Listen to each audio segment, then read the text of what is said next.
China pernah punya jenderal yang terlalu kuat, yang sangat disegani oleh pasukannya, tapi namanya hilang di panggung sejarah. Kemarin Intan ngebahas tentang Zhang Youxia, sosok yang disebut jenderal terbaik China saat ini, yang sekarang itu lagi ditahan, lagi ditangkap, dan muncul isu-isu politik. Kalau teman-teman pengen tahu lebih lengkapnya bisa nonton videonya Intan kemarin. Dan anehnya situasi Zhang Youxia ini itu langsung bikin banyak orang keinget sama satu nama, yaitu Lin Piao. Yang mana Lin Piao juga jenderal paling legendaris, orang kepercayaannya Mao Zedong. Mao Zedong itu orang nomor satunya China pada saat itu, tapi endingnya dia tragis. Gimana sih sejarahnya Lin Piao? Dajiahao, wo jiao Intan, huan yi lai dao wo de pindao Dynasty. Karena masih banyak teman-teman yang request, yang beli kaosnya Intan Kuda Api, dan banyak dari luar pulau yang kepingin supaya ngedapetin ini sebelum Xinjia, supaya bisa dipakai pas Xinjia. Jadi open PO khusus bulan ini itu Intan perpendek ya, demi kalian wis. Jadi bukan tanggal 9, tanggal 6 kita sudah close PO, tanggal 9 berangkat semua dari Surabaya. Kaos yang Intan pakai ini gambar kuda api, karena tahun depan itu tahun kuda unsur api. Ada size kit juga. Open PO-nya cuman sampai tanggal 6. Jadi besok sudah terakhir, ditunggu paling lambat jam 10 malam. Selain gambar kuda api, ada juga custom marga. Untuk custom marga ada berbagai efek. Yang paling laris pada saat Xinjia ini efek emas. Emasnya kinclong nih. Ini perpaduan merah. Merah artinya bahagia, emas artinya kekayaan. Selain efek emas, ada juga efek glow in the dark. Kalau di petengan menyala marganya, ada juga efek rainbow. Kalau kena cahaya keluar hologramnya. Kalau teman-teman tidak suka aneh-aneh, tanpa efek juga bisa tulisan besar di dada tengah atau tulisan kecil di dada kiri. Selain custom marga, ada juga tokoh-tokoh Kaisar pertama Tiongkok Qin Shi Huang, Hakim Pao, Necha, Kera Sakti, Konfusius. Tokoh Samkok juga lengkap, mulai dari Guan Yu, Zhuge Liang, Cao Zhelong. Guan Yu diobati oleh Dr. Hua Tuo, 5 jenderal macan. Teman-teman bisa kepoin link Shopee yang ada di deskripsi. Okay, let's start. Lin Piao ini sebenarnya bukan orang yang susah dari lahir ya. Dia orang yang lumayan mampu. Bapaknya itu pedagang yang cukup makmur. Bahkan bapaknya itu pernah punya pabrik, meskipun pabriknya itu tutup di tahun 1910. Gara-gara pajaknya itu kelewat mencekik. Lin Piao lahir pada tanggal 5 Desember tahun 1907.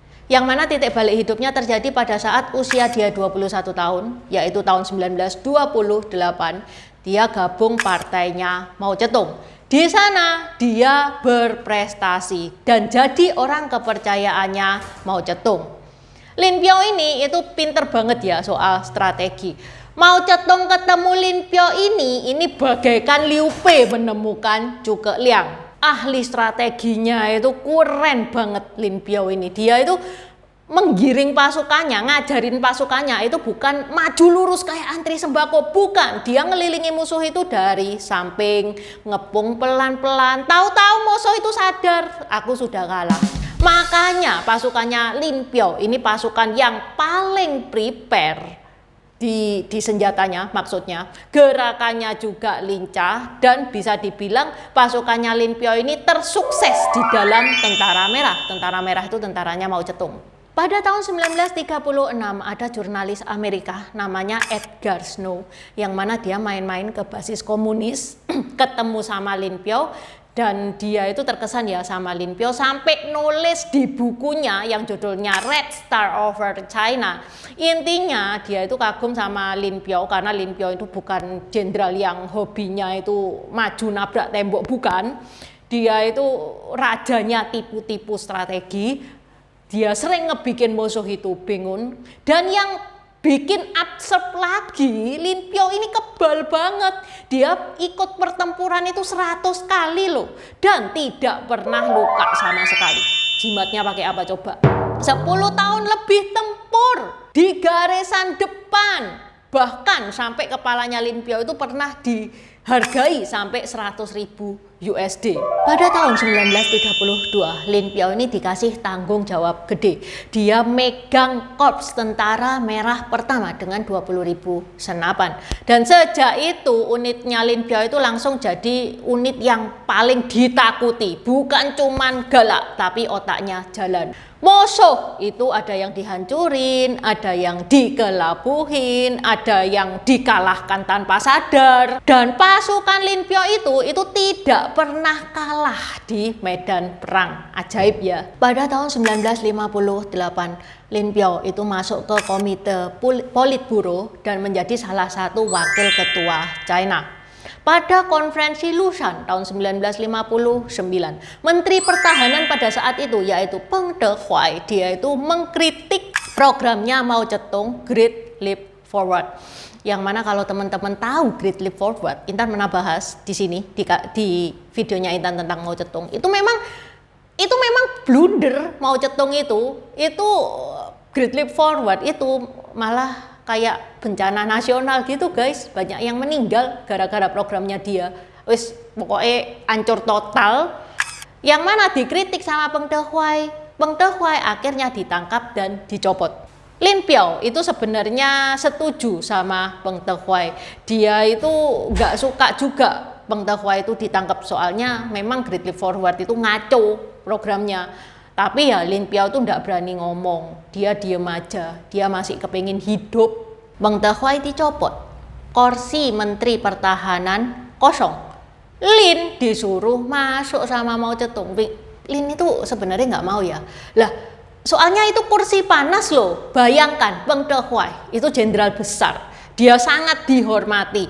Jatuh cuman gara-gara ngeritik Mao Zedong. Ya logikanya, kalau dia yang duduk di kursinya Peng Dehuai, apakah jaminan dia tidak akan berakhir seperti Peng Dehuai? Pengennya Lin Piao itu bekerja di balik layar, dia cari aman aja. Tapi ya Mao Zedong nggak ngasih pilihan. Ya udah, akhirnya Lin Piao pun jadi Menteri Pertahanan. Dan awal-awal itu Lin Piao itu bisa ngambil hatinya Mao Zedong, itu bisa.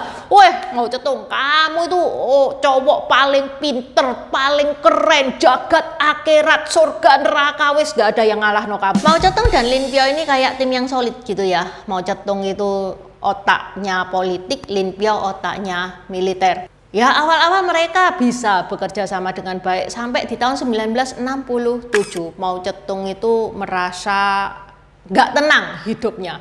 Soalnya Lin Piao ini bukan jenderal biasa. Di mata tentara Lin Piao itu idola, dihormati, disegani, kayak Lin Piao itu punya fanbase gitu. Lin Piao itu gerak dikit, pasukannya nurut, ngomong dikit, pasukannya itu ngedengerin. Masalahnya pengaruh Lin Piao itu tidak berhenti sampai di situ. Istri dan anak-anaknya juga masuk ke lingkaran politik. Ini ngebikin Lin Piao itu bukan cuma jenderal setia ya. Apakah Lin Piao itu kepingin ngebangun dinasti di China? Buat Mao ini sudah lampu kuning ya, bahkan sudah mendekati lampu merah. Mao Zedong akhirnya pasang kuda-kuda. Perannya Lin Piao itu sedikit-sedikit dikurangi, aksesnya dibatasi.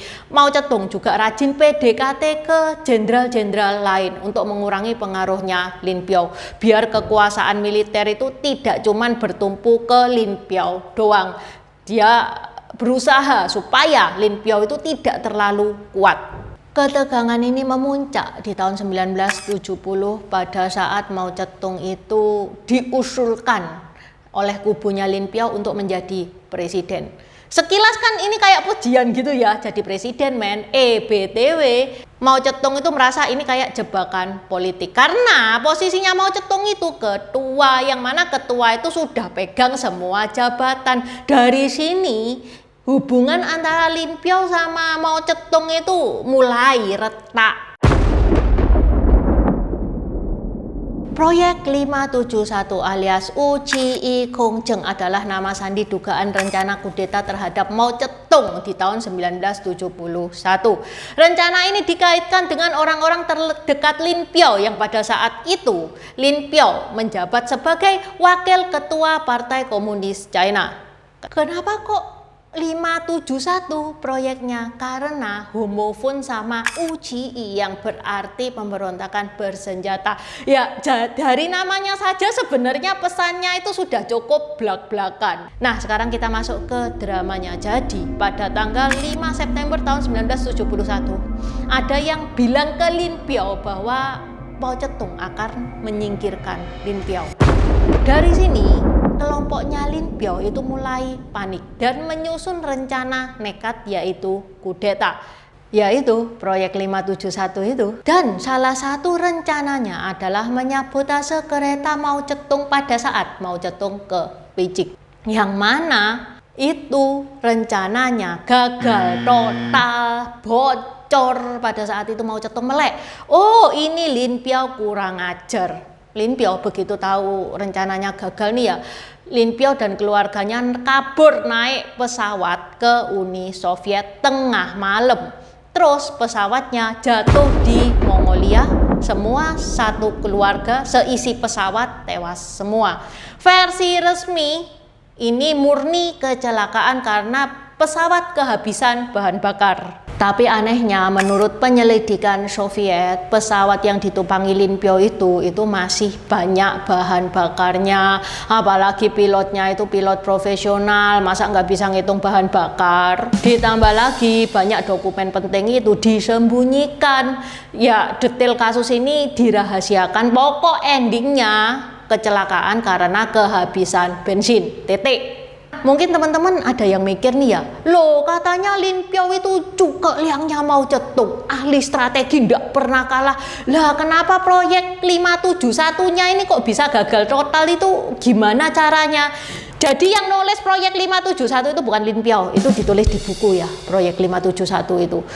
Yang mana setelah diselidiki nih ya, yang nulis ini kelihatan banget itu nggak ada pengalaman, amatir banget, itu wis beda kelas sama Lin Biao.